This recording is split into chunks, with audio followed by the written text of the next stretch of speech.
but And Chip, mute yourself till you come back. I can't hear me. Steve I muted Winfield him. is not here, and he's leading meetings. That's what I thought. Yeah. Huh.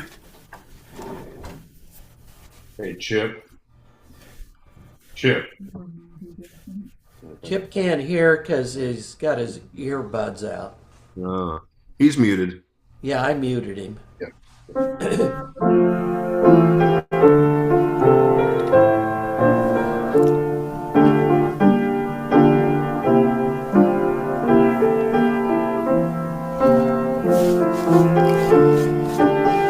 He's here.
Thank you, Lynn, and we're happy to see Steve and Catherine. Are there announcements to be made?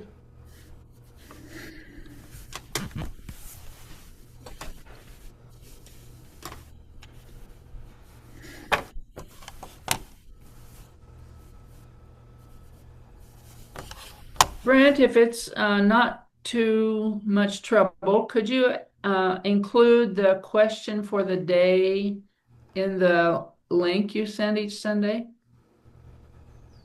I'll try to remember to do that. That gives time to people to work on a response. Next week's is what are some words from a leader of our country that's in any time or on any time from any era. What are some words from a leader of our country you'd like to share?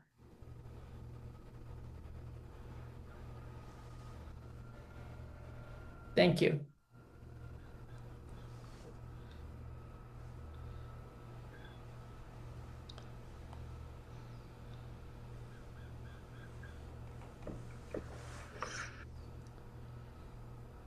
Are there additional joys or concerns to share today? We talked earlier about who we were praying for or wanted to pray for. Well, I had a rough week last week, and I appreciate you guys very much. Um,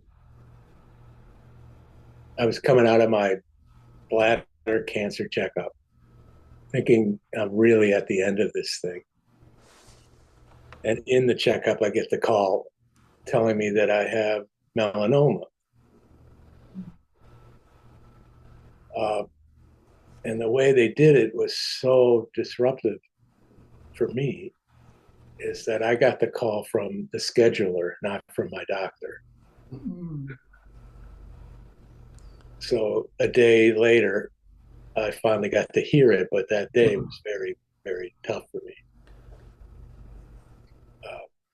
But I appreciate your prayers, people. I really do. It's not as bad as I thought. Let me end that. It's it will be another 3 years of checkups, but it's just what it is. Steve, is it really deeply involved or is it superficial? It's You don't mind my how it was described to me. It's a 0.04 millimeter depth, and at 0.08 it becomes much more dangerous. So Mhm. it's sort of like in between what you just said. Okay. Because superficial. Yeah, I would assume that where you are, I believe you're in Iowa, if I remember correctly. No, I'm in Connecticut. You're in Connecticut. Okay. Well, there's lots of surgeons in Florida who remove melanomas in case they aren't in Connecticut. Well, I have a story. Including my thyroid surgeon specializes in that too. So just to let you know, and I've had it too on 2 occasions, and it's not fun to go through, but it is achievable. Quite. Yeah, I have a story about that. I posted it on Facebook, and one of my friends from my ceramics group, which I see maybe 3 times a year, mostly around the kiln, is a doctor. He's a doctor at Yale, and he is involved in skin cancer. So he called me immediately, set my fears aside. Good. And it was like a real gift. Good. So I'm not as worried now. I'm just annoyed. It's frustrating. Yes, especially the way it was delivered. It was just so bad. Definitely. Thank you. And also, I would like to apologize for coming late. Technology got in the way. It's funny how that happens. Yeah. I don't know what message that's supposed to send me, but some words came out of my mouth that just I shouldn't have used.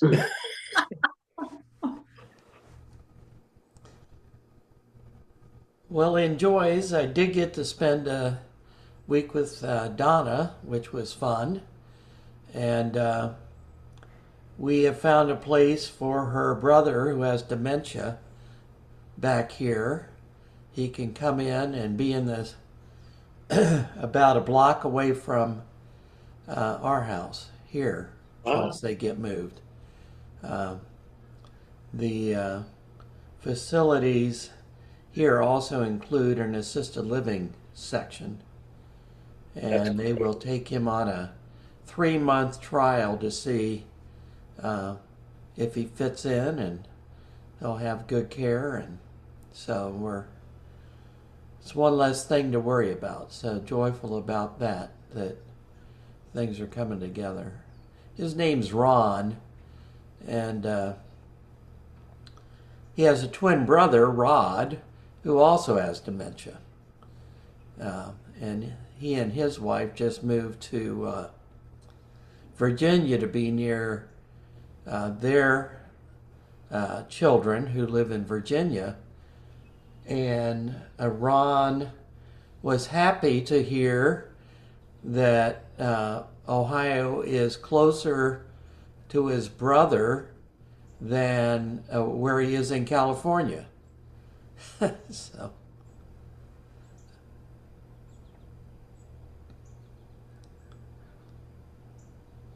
Someone has a crow near them. I keep hearing an American crow. Yes, that's me. Okay. I'll close the window, or I'll be on mute in a minute. Don't do that. I'm enjoying it. Well, Steve is our worship leader this morning, so we'll go into silence. I should say Steve Winfield, because Steve Mills just looked nervous. So Steve Winfield's going to be our worship leader, and so he will speak out of the silence as he feels led.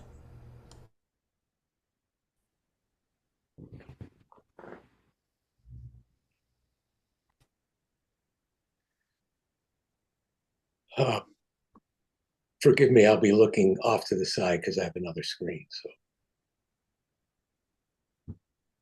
I'm calling this still small voice a testimony against ableism.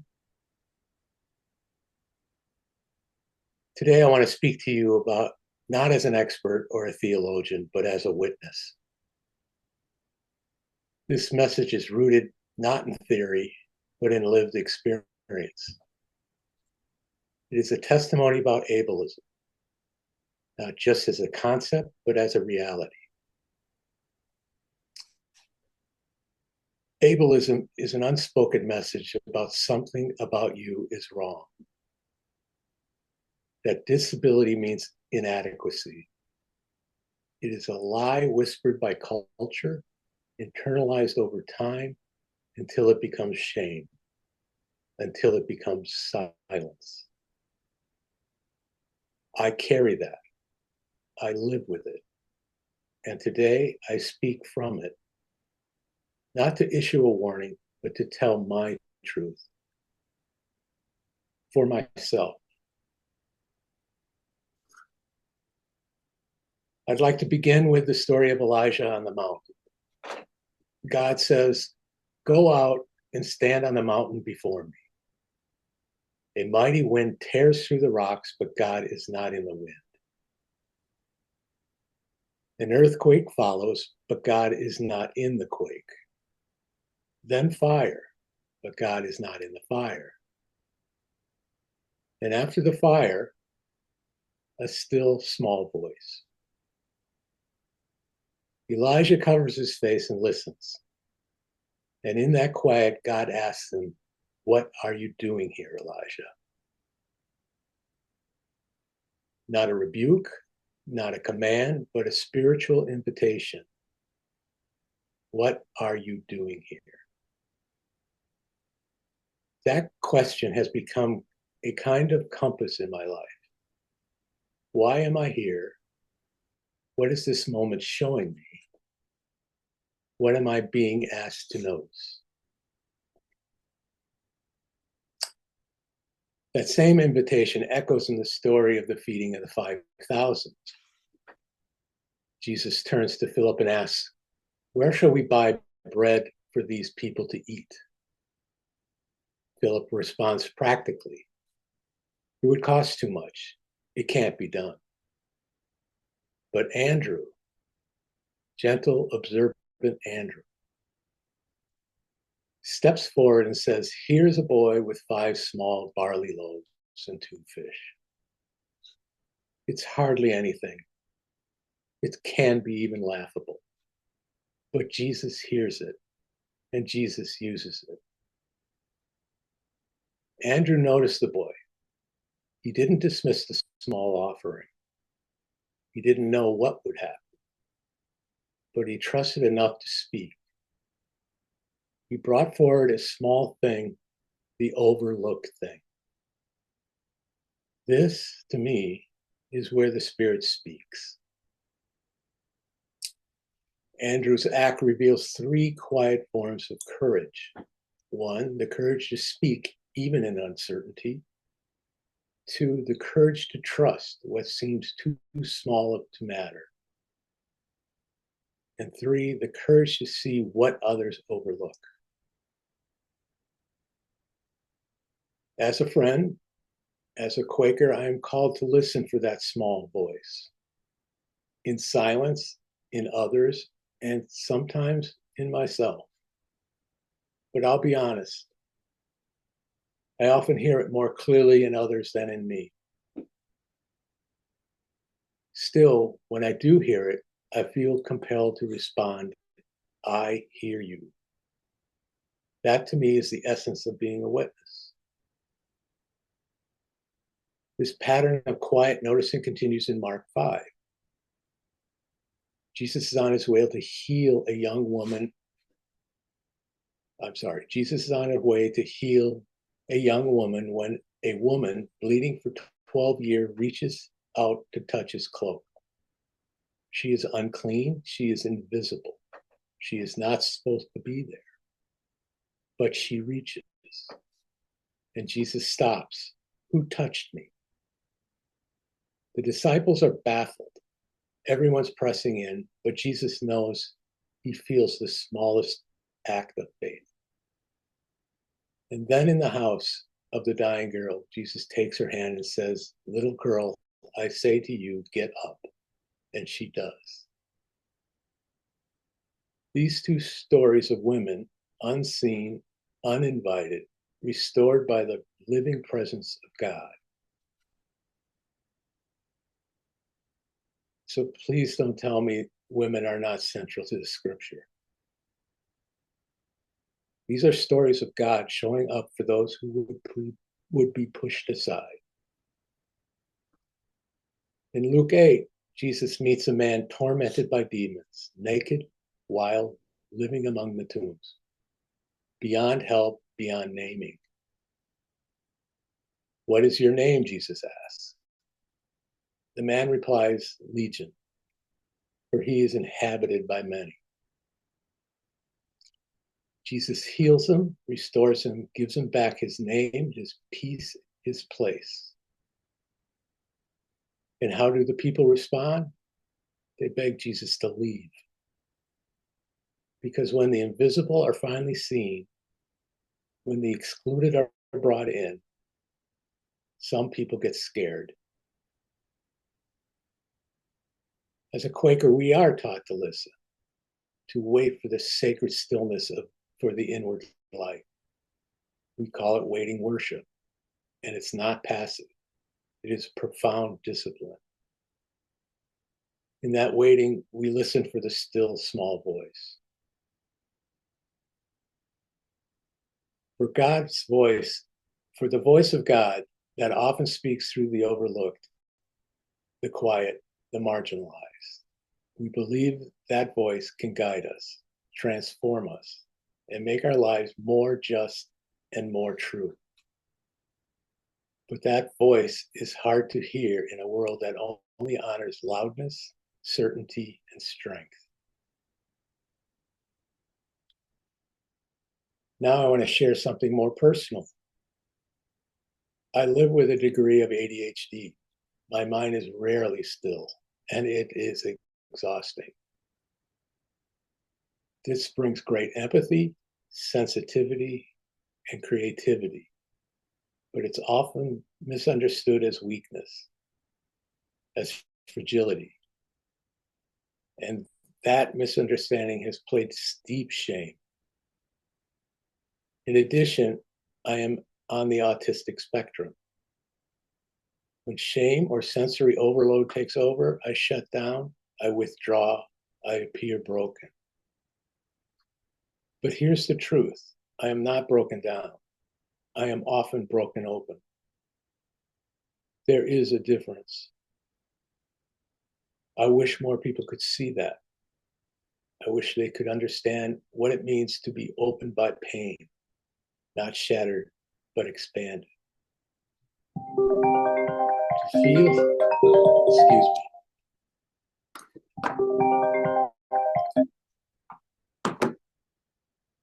To feel the presence of God is not in the wind, the fire, or the quake, but in the whisper. That's where I live, that's where I listen, and that's what I bring. As a final word, I go back to the mountain, back to Elijah, back to the small voice. God asks, what are you doing here? And I answer with trembling honesty. I'm here to notice what others might miss, to speak what others seems too small, to bring forward what has been cast aside.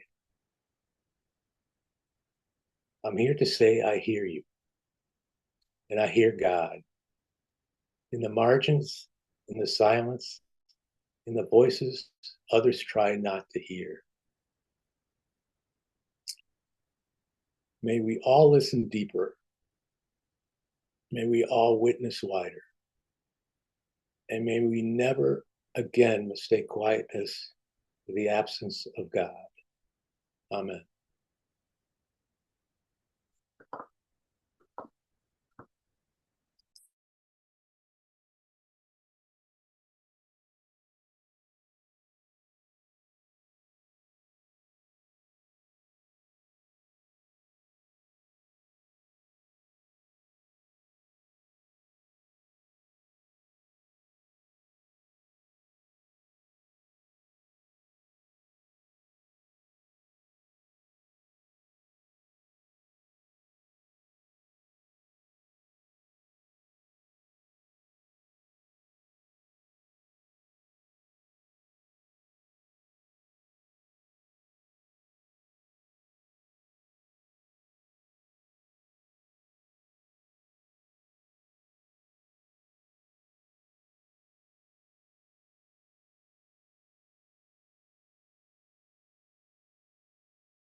I'm intrigued with Stephen's comment about I'm not broken down, I'm broken open.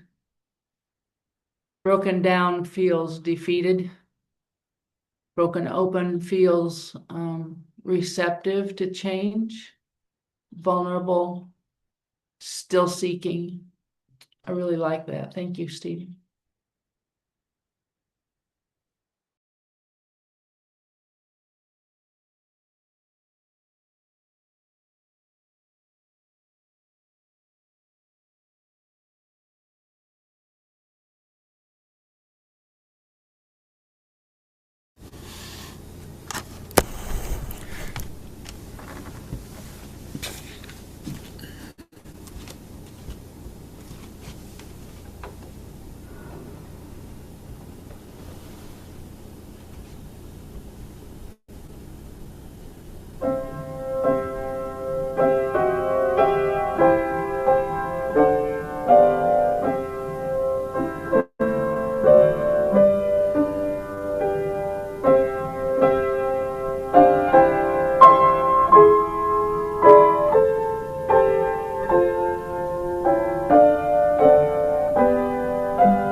Thank you, Lynn and Steve, for your ministry this morning.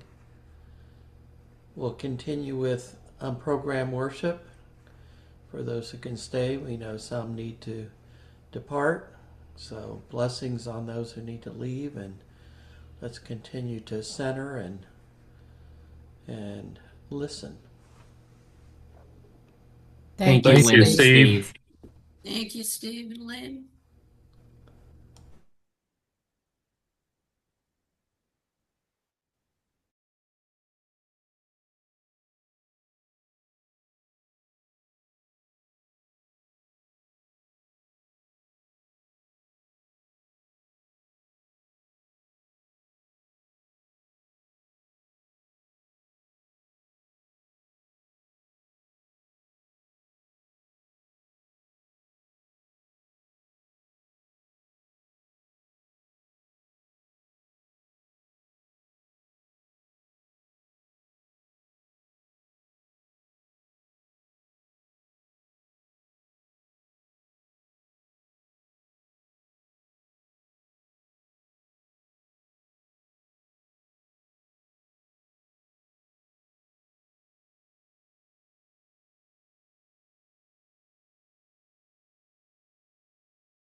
I appreciate what you said, Steve, about ableism and uh, giving ourselves titles and names and feeling like we have to live up to certain standards of who we think other people think we're supposed to be. That's what I was taking away from what you were saying. And, we live our whole lives trying to live up to other people's standards. Sometimes we don't even stop to think, who am I and what am I all about? You're so busy pleasing everybody else throughout your whole life. So I can certainly understand this self-labeling that we do to ourselves and that society does to us, and how we judge ourselves by what we think people think we're supposed to be doing. And it's really not about um, living up to everybody else's standards. It's about finding that peace that you were talking about, that quiet voice that calms your heart and your mind. I go through the same thing. I feel like as I've gotten older, I'm just more and more ADHD myself. I think we all have a lot of hyperactivity in us, nervous energy that wants to do, feel like we have to accomplish something. Sometimes it's just a matter of, in my mind, of just stopping, you know, and just slowing down and enjoying the little things in the moments. And our daughter is very, very much ADHD and takes medicines to kind of keep her focused, and always has been, but she's also so creative and very artistic, uh, very smart. She was gifted in, in her, what do you call it, just just a gifted kid all around, but very hyperactive. And the world is just full of people that are just wonderful creative artists, that maybe, I guess, we self-judge ourselves thinking we're not good enough, and we are what we are. So uh, I just have to myself and live up to other people's standards, and also to be my own best friend and treat myself with the tenderness that I would treat other friends. Be kind to ourselves, don't punish ourselves. And I'm saying it as much for me as I am for you today.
I've been doing that Bible study with my Quaker friends, mostly on the East Coast. It's Zoom for maybe 4 years. And it always astonishes me how many small voices are in the Bible. And I gravitate that to them so much more than the meat and potatoes that people want to talk about. The courage. I also worked in advertising my whole life, and I watched people try to bring up headlines. That was where you saw it the most. Ad headlines where people would throw their thoughts out, funny, kind of disgusting at times, just to get energy moving and find the right words. And I am always astonished at how people can do that. To open up to be a small voice. Is it heard?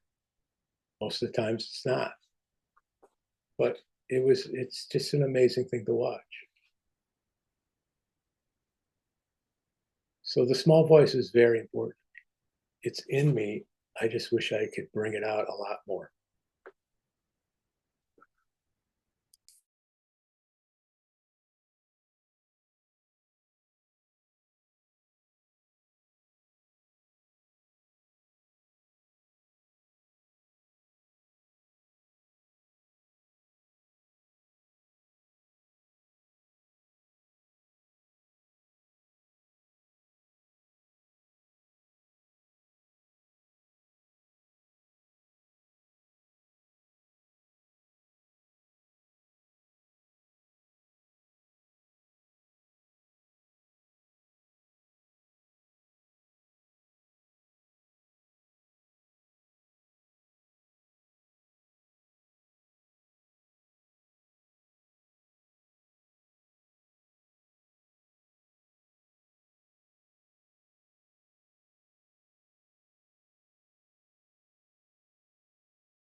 If friends' hearts are clear, we can close meeting for worship.